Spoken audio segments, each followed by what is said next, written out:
You're waking up to Saturday Breakfast with Chris Taylor on 702 ABC Radio Sydney. And a very good morning to our listeners right around ABC New South Wales as well. Lovely to have your company. It's just gone 10 o'clock. I'm going to be with you for another couple of hours before we hand over to the very excitable grandstand team who are still processing what was an extraordinary day of cricket yesterday in Perth. It was day one of the Ashes series between England and Australia, and boy, did the wickets tumble. What is in store for today? Who knows? That's the amazing thing about Test cricket. Just when you think you have it cornered as something where nothing happens, suddenly a lot of things do happen. And it was a very, very exciting day of cricket. And the best in the business, Jim Maxwell and his team, will be bringing you all the action of day two from Perth after 12 o'clock this morning. Now, the weather around Sydney, well, you just heard the newsreader, right?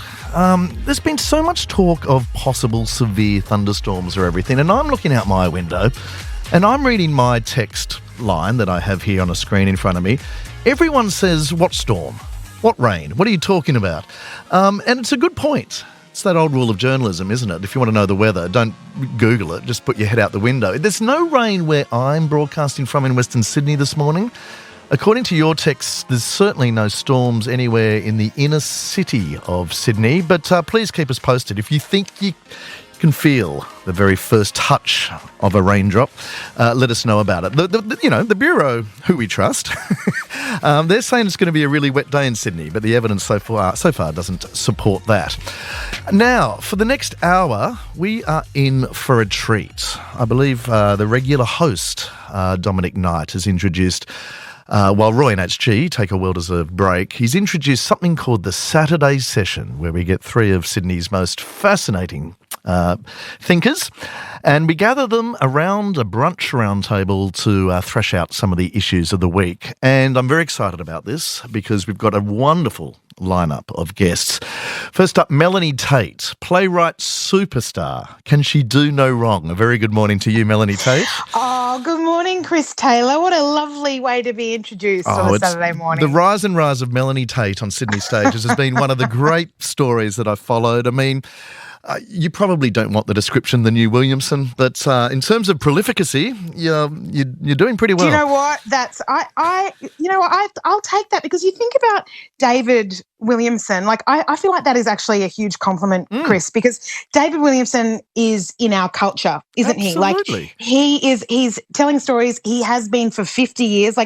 Who has a career that goes for 50 years? He's in schools. He can pay his mortgage with his right. He probably doesn't, as if he has a mortgage anymore, Chris. Let's be real. But to eventually, it's my dream actually to hold a place in our culture in a similar way to David. So saying that, I feel extremely flattered. No, and you should. And I mean, the thing about David is I kind of regard him as the John Farnham of Australian playwriting, because I would swear he said he was retiring 10 years ago, but he still has a new play every year at the Ensemble Theatre. Every single year. But you're right. And I feel like he also has that place in the culture as well, like John Farnham, is that he's somebody that people immediately want to go and see their plays and find out what he's thinking of doing, like with John Farnham, exactly. And whenever he used to release new music. He's Farnham in so many ways. A big shout out to David. If he's listening this morning, I know he never misses an edition of Saturday Session, even though it's only the third one. Now, just before I introduce our other guests, I asked and I received. The rain reports are pouring in. It's raining in Barara. It's raining in Terry Hills. It's raining in Marrickville. A little bit of rain in Dulwich Hill. Yeah, so Inner West is getting some rain. So there we go. The Bureau had it right. Who was I to ever doubt their amazing forecasting? Joining Melanie Tate around the table this morning here on ABC Sydney and New South Wales is Liz Dufresne. She will be no stranger to regular listeners of the Breakfast program with Craig Rucastle, who brings in new music that Craig can pretend he understands. She is an associate professor in media and a music guru. How are you this morning, Liz? I'm really good, thanks, Chris. I'm a bit nervous though to be filling in for Roy and HG. My goodness. Well, how do you think I feel?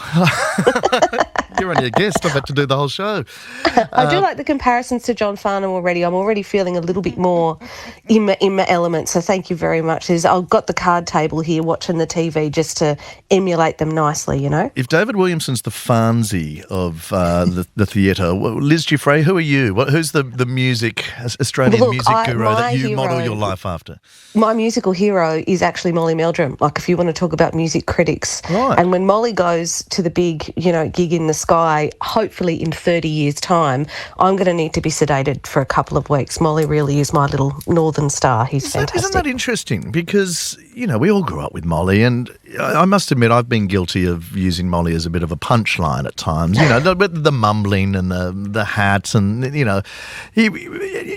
you talk about sort of serious music, I guess commentators, Molly's name's not often in the mix, even though he was so influential and integral to bringing bands out and exposing them to Australians on Countdown. But this is the thing, Chris. I would say Molly's apparent bumbling and apparent kind of nervousness, I don't reckon that was a failure. I actually think that's Molly's strength, because if you look at the way he spoke to artists, first of all, he never hid the fact that he was a fan. So when you're watching it, he's not one of those smooth, suave untouchables. He's a little nervous music nerd like me. That's what I love about him. And you'd also see there's beautiful interviews he does. If you want to go down a little YouTube, rabbit hole, watch him interview David Bowie on a tennis court. The two of them are just two little nerd men. It's beautiful. It's just wonderful to watch. That's his strength. That's what I love about him. It's a really good point, because, he is the polar opposite of, say, a writer for Pitchfork or something who's just too cool for school and would never really let themselves be seen to be a fan of the bands they're writing about. They want to be seen as equals. But yeah, Molly was a fan first and foremost, and he had very Catholic tastes. It was extraordinary. That's the thing. Yeah. Molly brought us so much music, so eclectic. And the thing I love about Molly too, you'd very rarely hear him what the young people would call diss people now. But he just realised he had a platform. If he didn't like something, he didn't spend his time saying, this band you've never heard of is terrible. Instead, he would just spend his time saying, well, here's a band I'd like you to hear instead. Yeah. And I think that's really valuable, really, really valuable. It is. So we've done a shout-out to David Williamson, a shout-out to Molly Meldrum. They're long, big fans of the show. Great to have them listening this morning. Our third guest on the Saturday session is Matthew Dickerson. He's a councillor for Dubbo Regional Council. He's also a tech expert and a podcaster in his own right. A very good morning to you, Matthew. Good morning, Chris, and I love being in the new studio. I haven't been in the new studio here before in Parramatta, so looks very impressive from a tech perspective anyway, much more impressive than the Ultimo studios. Well, I'll pass it on to management. I'm only a fill-in host here, so I'm not here every day, but in my time as a fill-in presenter, I think you're the first person I've ever seen come actually into the Parramatta studios. Everyone else is normally on the phone, so thank you for being a guest in person. Now, I'm going to ask... I was actually looking forward, Chris, to sitting here with Mel and Liz in the studio, and the seats look a bit blank beside us here at the moment. It's kind of insulting they didn't make the effort, I thought so. I've flown all the way from Dubbo, and, they had to come around the corner and they wouldn't come and sit with me. Isn't that true? The Dubbo person, Mel and Liz, managed to get to the studio. And That's pretty impressive. That's very impressive. It's very good. Now, if it helps you, I've got little people at home, so I would have had a 5-year-old and a 7-year-old in with me. I don't know that you'd be thanking me. Same question to you, Matthew. Who's the Australian cultural touchstone that you see yourself in? Well, it's really interesting because a lot of my background is business and also tech. And so when you start to look at that from an Aussie perspective, the tech icons have all been typically American, sometimes various parts of Europe. But I suppose when I was growing up and I was at university, it was really the Steve Jobs, Bill Gates battle, which I looked at. I know they're not Aussies and you've asked specifically for Aussies, but that battle between those two and the constant toing and froing and the constant leapfrogging between those two really drove innovation in the home as opposed to large mainframes, the IBMs, the huge mainframes that people thought. I think there's a famous quote from Olson that said there may be a market for maybe 5 or 6 of these computers around the US. And of course he was talking about computers in the big mainframe sense, but Bill Gates and Steve Jobs really brought that to the home and brought that into everyday life. And we're sitting now, I'm thinking you've got 5 screens in front of you there, Chris, so it's a bit different. Imagine thinking there's only 5 or 6 of those in the entire nation. So it's probably more that perspective more so than an Aussie perspective. No. Very good answer. And I should just point out the 5 screens in front of me, 4 of them have incorrect weather forecasts on. And the other one I can't work out.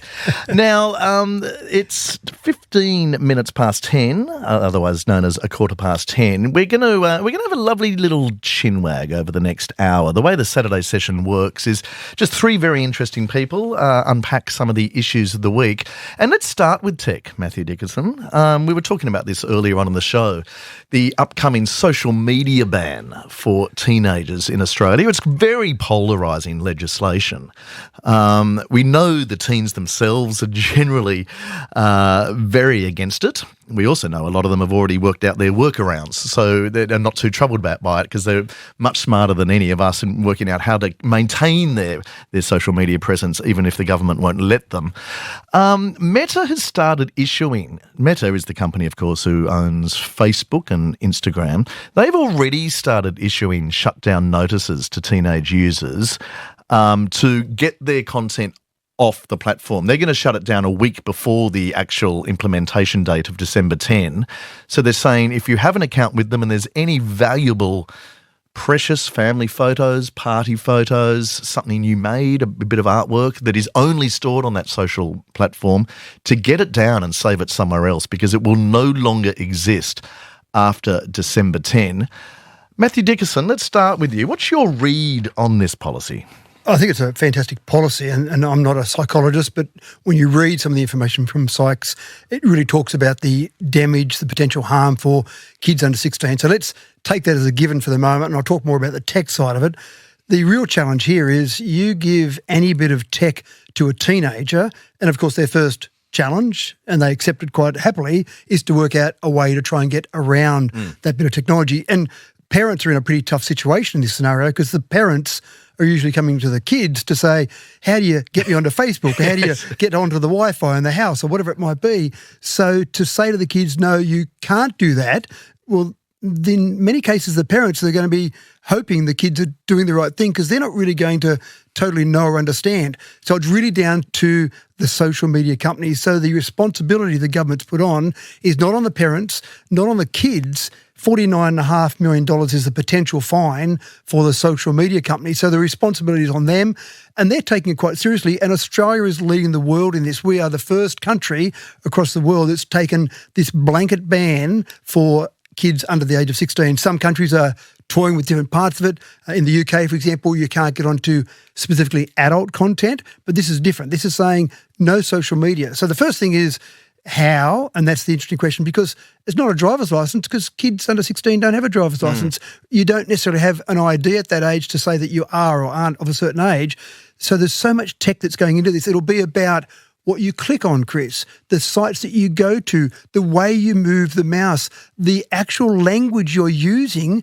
It's all these algorithms in the background that'll be looking at all this, and then it might come up every now and again and say, actually, I don't think you're over 16. Can you do another photo now and show me that you're over 16?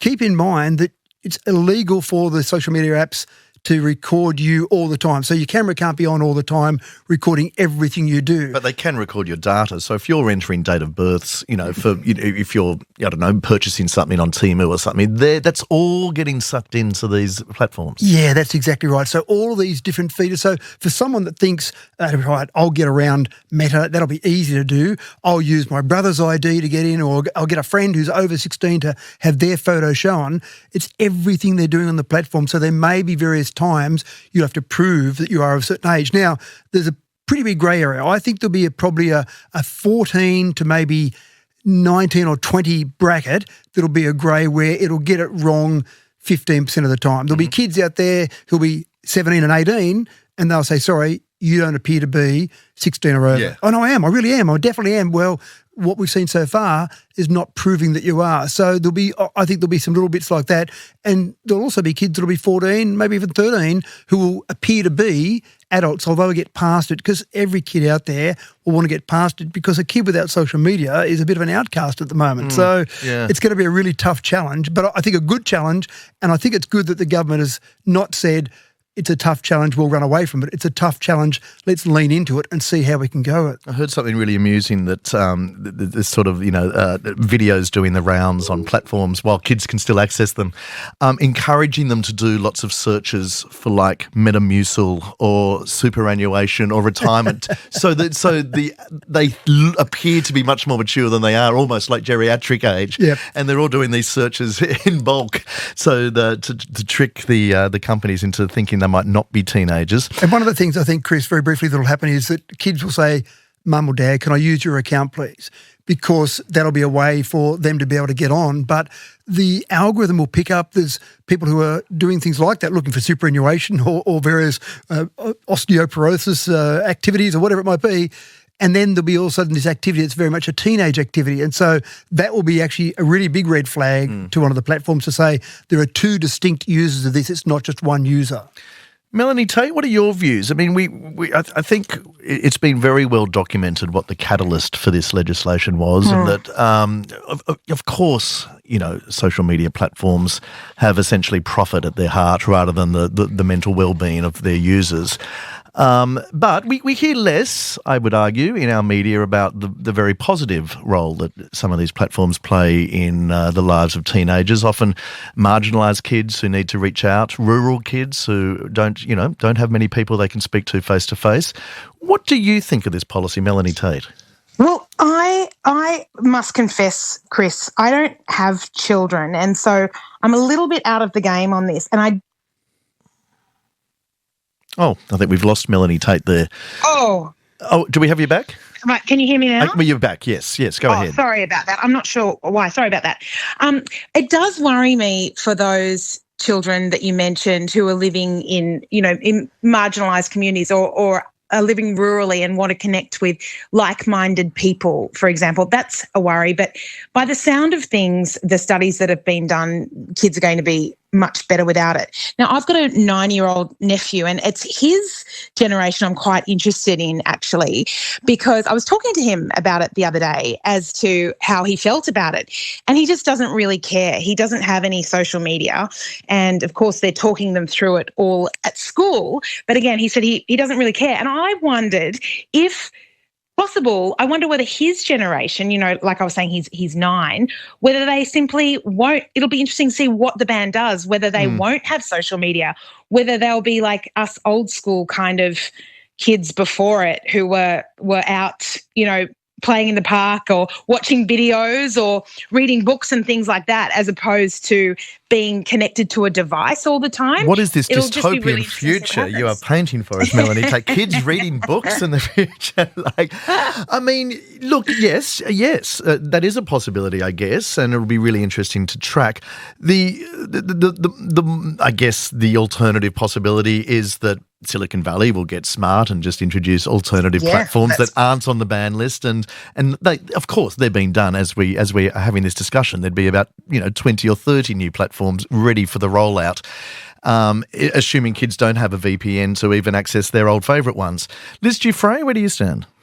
Well, it's interesting, isn't it? Because so my kids, like I said, are little, so they're a bit like what you're talking about, Melanie, that kind of will they not know. Although my 7-year-old, well, both of them already, we have big arguments over YouTube versus YouTube Kids.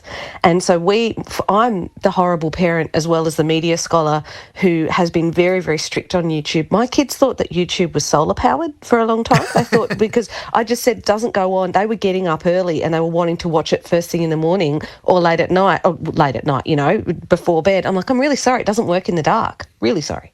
So that's going to be, it really kind of, I guess, what this does is it really puts the onus back on parents in those conversations, which I think is really, really valuable, because we have very strong and engaged discussions around why this thing would be considered so dangerous that the government would want to protect you from it, in the same way that you need to be protected from alcohol, that you need to be protected from entering certain places.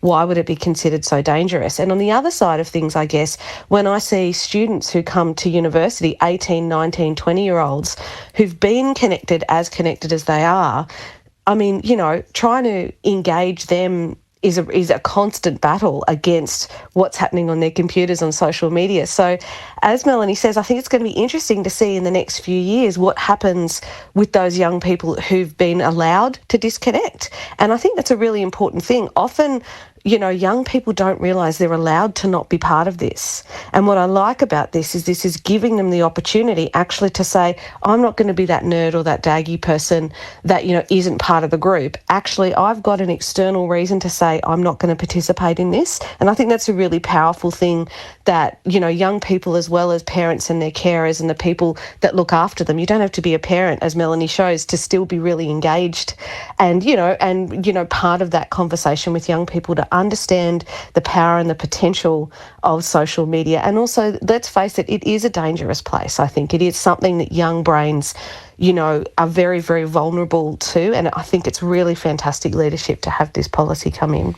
It's interesting, yes, because of course there are some very dark corners of the internet as a whole, and certainly social media specifically. But I've often wondered when I hear people discussing this debate whether it's legislation for the majority or it's legislation to protect quite a small minority. Again, Melanie brought up her nephews, and I've got teenage nephews and nieces. They just describe their experiences on social media as uniquely positive, like singularly positive. They maybe they got lucky and weren't a prey to any bullying or expectations of likes and all this kind of thing. But they kind of felt that there were some very loud voices, quite rightly, speaking up against this, but the majority weren't really listened to when the legislation was quite hastily put through. Who would like to speak to that?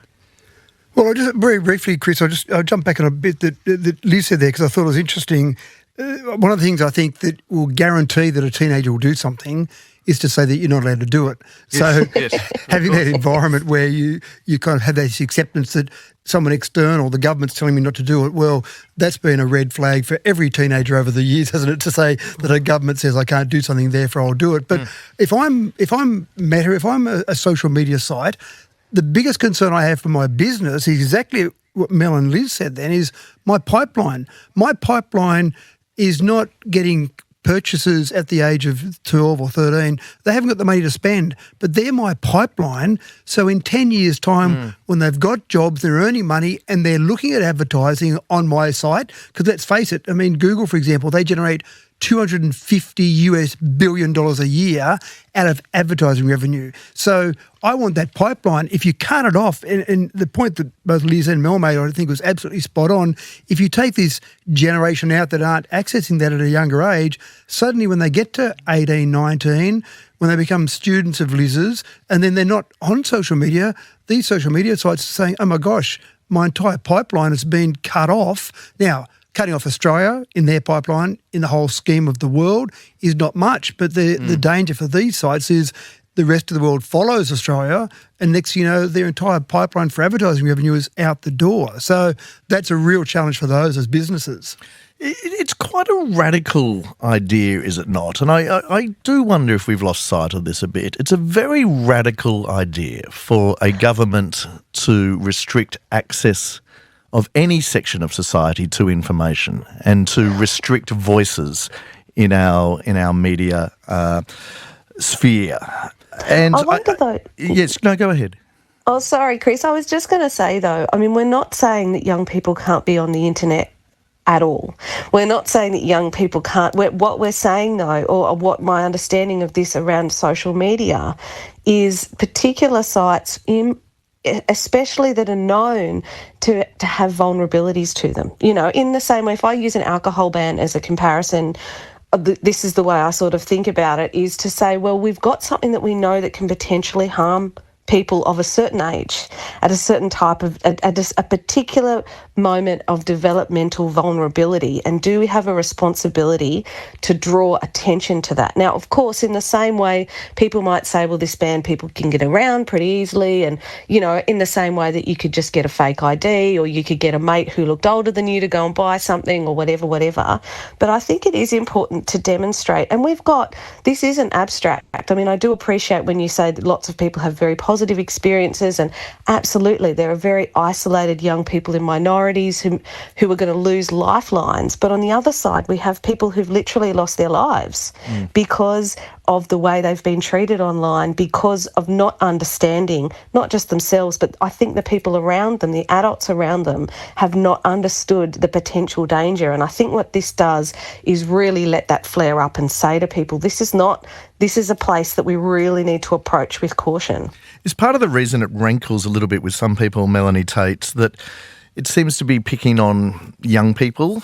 Like, you know, I'm an adult, I'm pretty addicted to my phone. Why isn't the government banning my access to these sites?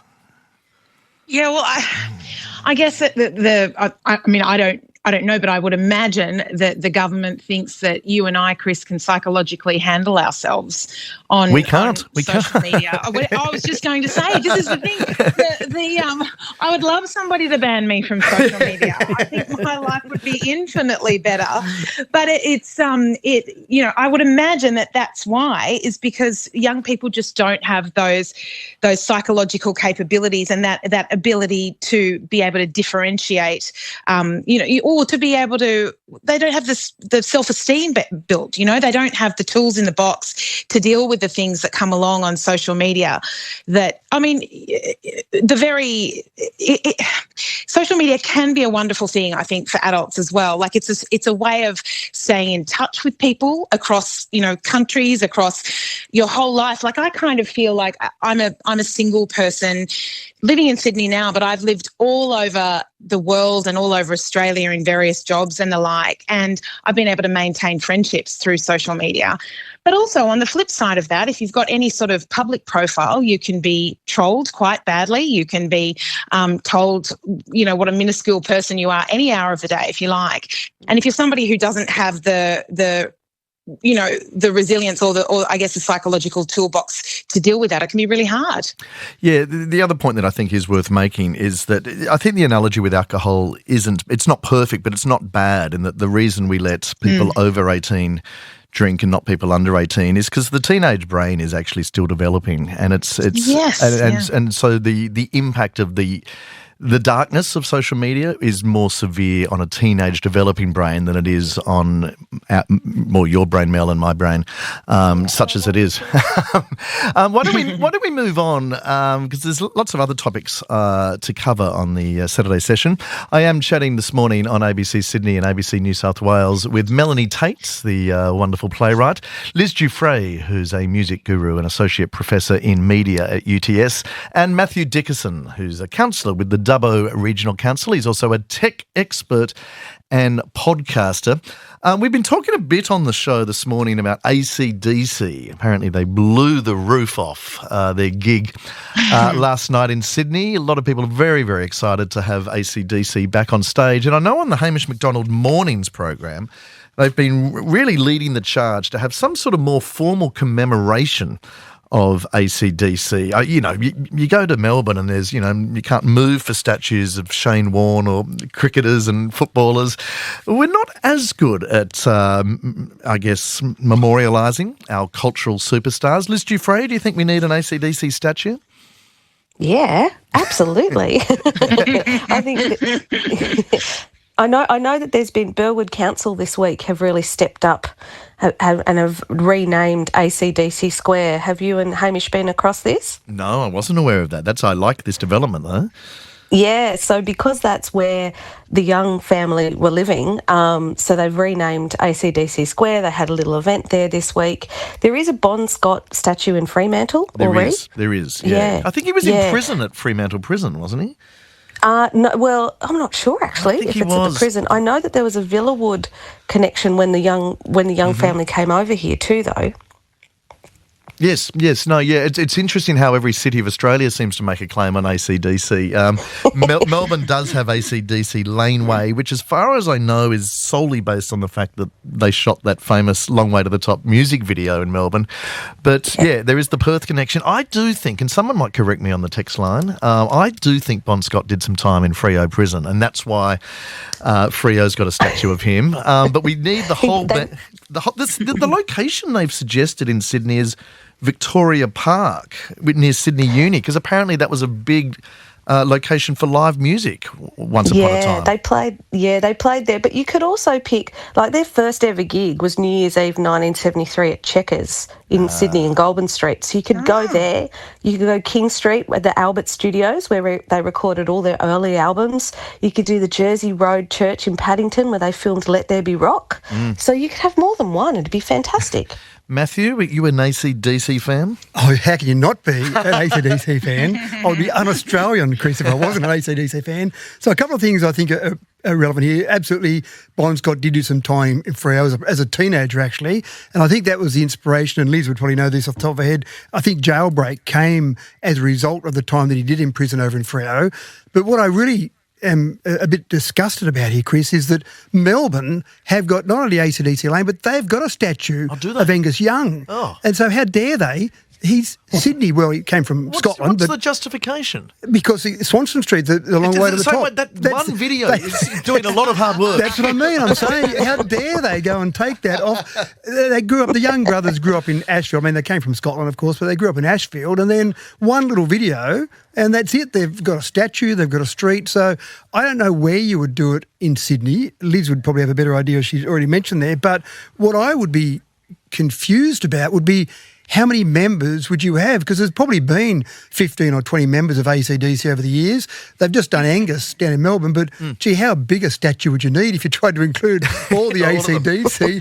I don't know if they were quite as bad as Spinal Tap with their drummers, but they probably went through 6 or 7 drummers, I think, over the years. Yeah, there have been a lot of members. And Melanie Tate, look, I mean, statues are a bit out of fashion generally. You know, we were tearing them all down a couple of years ago. Is statue the right way to commemorate a band?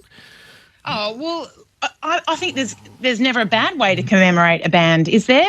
Like if it's a statue and it reminds you to get on your social media and your Spotify or whatever it is and listen to Australian music, I reckon that's great. But I'd like to see us go further, Chris, and put up statues of like Kylie Minogue or Nancy Lamond, Kate Sobrano.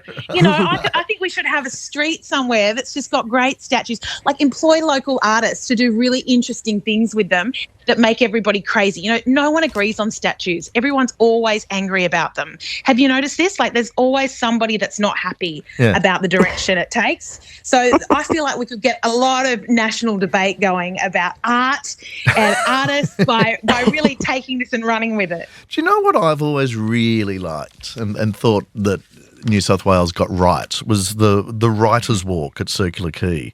Yes. Well, that's what I've been thinking. That's what I mean. If we could have like a writer's walk, but of statues of musicians, how fun would that be? But then Circular Quay would be so crowded if you couldn't move for statues. If you're putting up every single person like Kate Sobrano.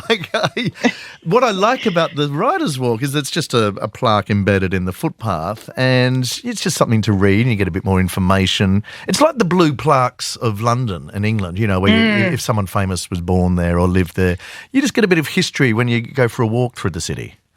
Yeah, it's lovely, isn't it? It's actually kind of a real way of keeping people alive too, in a quite a gorgeous way, don't you think? And I think we could do with more of that. But I do think it would be a way of getting people to a spot that maybe they don't go to as much as they could. You know how they're always we're trying to get more people, I guess, to use the parks of Barangaroo or down on Hickson Road. There's always there's a few bits of wharf there that could do with some statues or plaques, I reckon.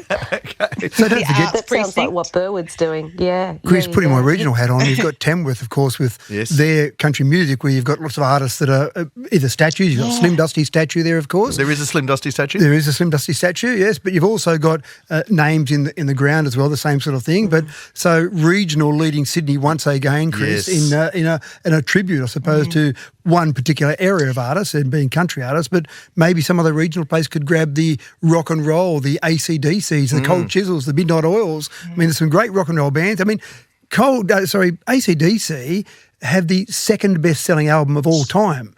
Now, that's right? not bad for an Aussie band. Is that Back in Black? Back in Black, yeah. Only Michael Jackson with Thriller Is that has sold right? more. Now, you've got modern album counts, which is a little bit different Yeah, with streams. sure. But if you talk about classic album sales, they're number 2 ever in the history of music. So, gee, not a bad way to start a tribute off. Yeah, no, it's really interesting. On the text line, someone's saying Bon Scott is buried in Fremantle Cemetery. So, yeah, he's definitely a WA boy.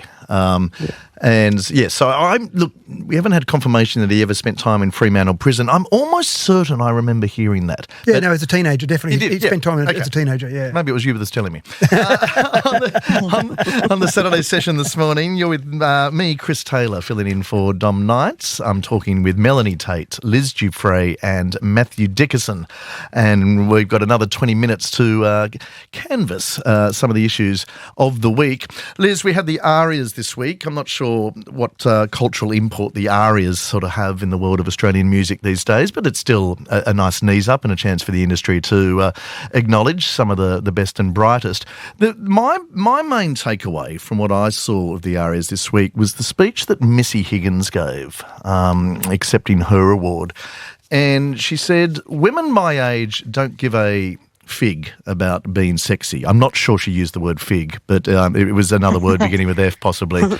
And this was in relation to being awarded an aria for an album that's very much I guess, I don't mean this in any mean sense, but a middle-age record. She's been through a very difficult and public divorce. She's now a single mum.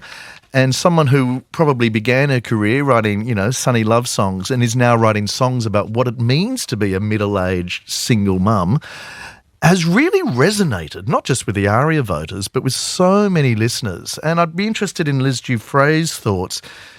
Do you think this is a really big gap in our musical culture? Do we want more real lyrics in our contemporary music that do speak to the middle-age experience?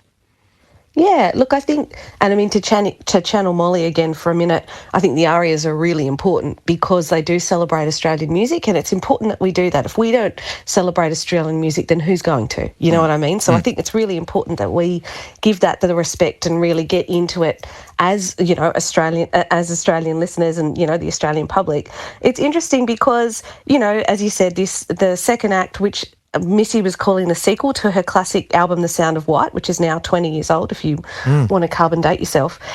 It's really interesting, isn't it? Because I feel like musicians have always done this. You know what I mean?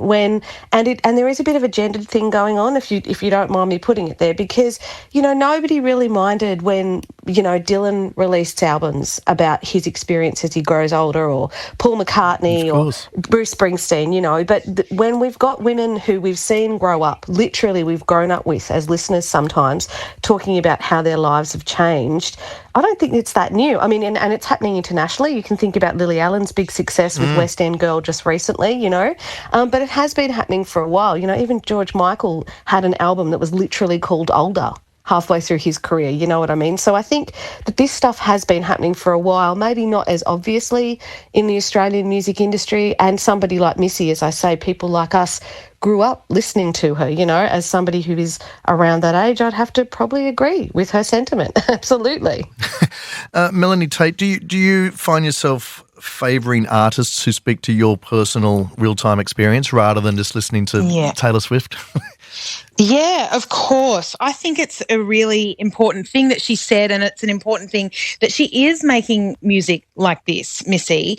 But I also think you can see the influence now, the growing influence of women having a voice within our culture all over the place, in television, in film. And I find myself absolutely attracted to those stories of people, because I'm about the same age as Missy Higgins as well, and like Liz, like have grown up with that album, The Sound of White, and it's really important to have our stories kind of reflected back to us, and it's certainly what I'm attracted to as an audience. And I think that I know, as somebody who makes things, who is in middle age, I feel like my audience is that same audience that want to be seen and want to be heard and want to know that their stories are important. You know, that the post blush of falling in love when you're 20, what comes afterwards, and the hardships of life, and the fun, amazing things that happen to you in your 40s as well. Seeing all that reflected, and then going on into 50s, 60s, etc., I think people really want to be part of and see. And we're seeing that in our culture, which is really wonderful. Where's the great album about superannuation? I mean, who's going to write it? Well, you know, have you been listening to much Barbara Streisand? Because, not enough. I thought she's been making albums into her 80s. You know, she's in her 80s and still making albums. And I'm sure we'd be able to find a really good retirement song on one of hers. I'm positive. Matthew Dickerson? I was just going to ask Matthew, like, when you choose what you listen to on a long drive to Dubbo, is it just the tune that matters and the beat, or does the lyrical content really, is that important to you? Well, I'll ignore your question completely because I'll just go to your superannuation one. I think we've got those songs out. Oh, yeah. We've got Billy Joel doing a tour in his later years to boost his superannuation. Right. We've got Elton John doing his tour. You've got AC/DC doing their tour 50 years They later. don't sing about super, though. They don't sing about it, but they're all doing their superannuation tours. It's interesting when you go back to my youth, there were songs that came out that boy meets girl, boy loses girl, boy writes hit song about meeting and losing girl. And I'm being a bit sexist there because they typically were boys singing about girls, but it's something that you almost escape with that idea of all of that. But the reality is that artists talk about their life experiences in what they do. I'm sure Mel uses her life experiences in terms of what she writes as a playwright. So artists, as they get older, if they're still successful, we want to hear about their life at that particular moment in time. So Missy talking about her current life, any artist talking about their current life, I think people are interested in hearing that. And so sure, it's great to listen to Taylor Swift and you hear about things that are all wonderful and glitzy and glamorous, and then you might listen to something a bit more real and a bit more relevant to what's going on in your life at the time. You're listening to the Saturday session. I'm talking with Melanie Tate, the Australian playwright, Liz Dufresne, an associate professor in media at UTS, and Matthew Dickerson is a counsellor at Dubbo. He's also a tech expert and podcaster. We had the ABC Upfronts, which is the slightly clunky name they give to the new suite of shows that they announced for the upcoming year. And I know a lot of the industry was quite buoyed and excited to see a little boost in scripted content, dramas or scripted comedy, which haven't fared too well in recent years. There's been the issue of the promised legislation by the Albanese Labor government to introduce quotas for our Australian streamers to have Australian content quotas. That legislation never seemed to see the light of day. It was, I think Tony Burke sort of brought it back up very recently. I know Netflix has been lobbying very strongly behind the scenes for it not to be introduced. Melanie Tate, let's start with you. It's such an interesting debate. You know, you often hear people in the industry always saying we need to tell our stories, we need more Australian stories, more Australian content.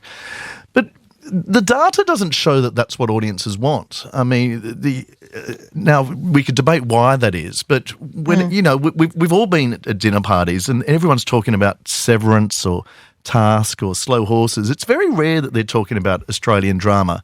Is that a cultural cringe, or is it because we're not giving them enough? It's because we're not giving enough, Chris. You would have been through this process yourself in your own life as a writer. We don't spend enough time. We don't have enough money to make shows like Severance and like Succession and the like. Everything's kind of hurried through quite quickly if you can get anything made at all. Plus, we don't have, I could go on about it for days, obviously. We don't have the training grounds of yore that we once had. You know, I just wrote a play about the story room of A Country Practice. Yes. Now, A Country Practice played for 13 seasons. It had something like 90 episodes a year of hour-long television. Can you imagine not only does that that's one show of many at the time, but that sort of show trains people, it gives people amazing skills, it teaches you what it is to make television. Like today, somebody like me who is a playwright who would love to write more television, quite simply, practically because it pays a lot better than writing plays, and it's in the world for a lot longer, etc.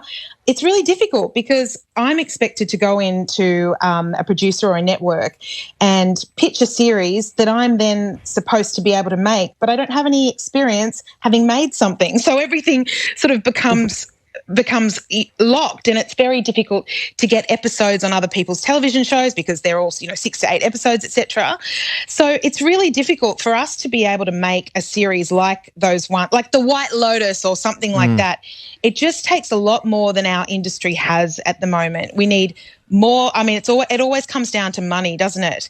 And I feel like if we had that money, if we had that support, we would be doing those water cooler shows. We've done them in the past. We've had shows that have stopped our nation, that still work so beautifully. Something like The Slap. Remember that? Everybody watched that. Everybody talked about it. Brides of Christ a little bit earlier. No, but I'm with you.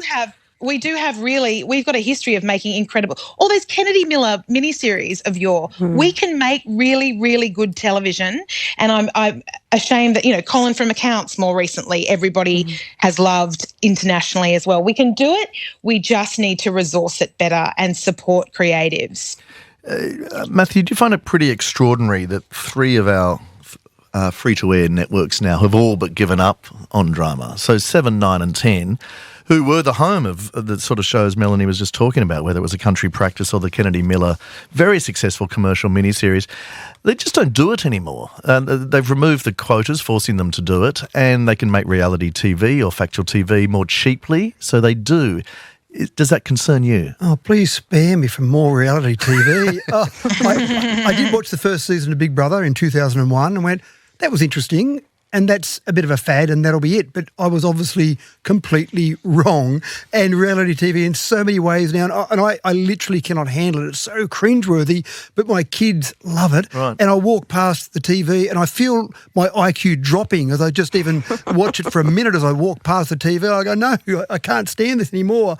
And to Mel's point, the wedding, the Jason Kylie wedding. So we're going back, late 80s now. Yes. I mean, that did stop a nation. That did have people talking about it over the water cooler. I would love to see more comedy, more drama, more Australian talent on, because certainly I don't see talent on reality TV, so more Australian talent on TV rather than more reality shows. Just the plots and the subplots they come up to generate these reality TV shows, that seems to be a bit of creativity, but it stops after that. Yes, I mean, and they are soft scripted, and so, but it's sort of insulting to writers to say that you're a dramatist by working on something like Married at First Sight. On the text line, someone wants to give a shout out to Mr. In Between, and I concur. I think it's one of, what a brilliant show. I think it's possibly the greatest Australian TV show of the last decade or so. Can I just pop in again here, Chris, on Mr. In Between, and which I couldn't agree more. It's an amazing show that not enough people have watched either. But that, again, is a show that was developed over a very, very, very long time. That started out as a short film, I think, to begin with. A feature film, I think it was. Was it? Yeah. Maybe a short that then became a feature, which then became a series. Yeah. And over a long period of time, it took to get that, and that show is perfect. It's absolutely perfect, and you can see that the development was put into it over the years to make it so. What's also really interesting about Mr. In Between, which will speak to you, Melanie Tate, as a playwright, is it's a single writer across the whole show. Yeah, we don't do a lot of that here. I think there's a bit of that American disease of writers' rooms and writing things by committee, which is why they sometimes feel a bit disjointed. Just finally on this topic, Liz Giuffre, do you think audiences watch television patriotically? Like, do they care if something's made in Australia or not, or do they just want good content? Well, I think hopefully it's both.